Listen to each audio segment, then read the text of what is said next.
I am very happy to know that National Archaeology Day of Sri Lanka falls on 7th July on the title of Archaeology Fortnight of Sri Lanka.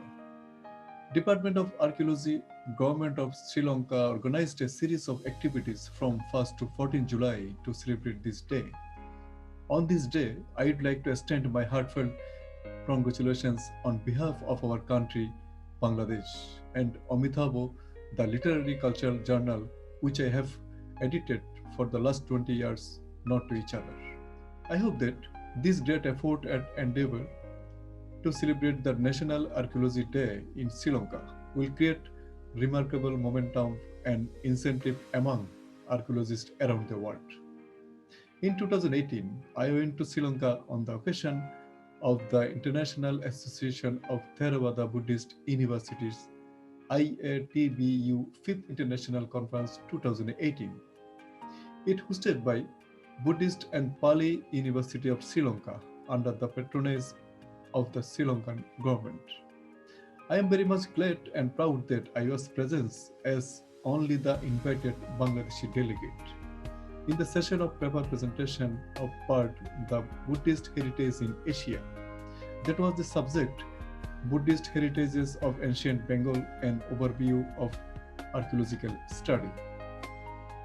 After the conference, I have visited some site of archaeological heritages in Sri Lanka like Kelaniya Temple, Kandy Royal Temple, Royal House and Museum, Anuradhapur Mahabodhi Tree Temple, and Mahayanagana Stupa, including the tallest standing Buddha statue in Asia at Kandy, University of Peradeniya campus, and so on.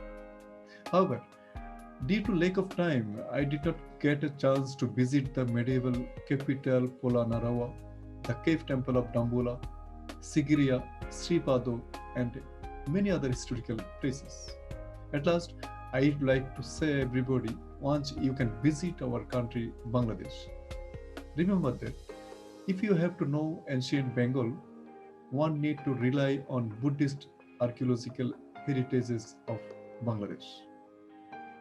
Note that Paharpur Buddhist Monastery, Sompur Mahavihara, one of the most important archaeological sites in Bangladesh, and declared as a UNESCO World Heritage Site in 1985.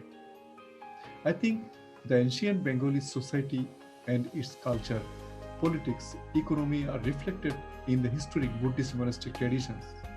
Various materials of the campus which are recovered from archaeological excavations.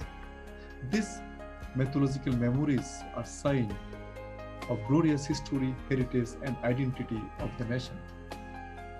I wish today the National Archaeology Day celebration a great grand success. Thank you to the organizer for giving me the opportunity to say something today. Everyone is hoping to get rid of the pandemic COVID-19. May all beings be happy. Regards and thank you all.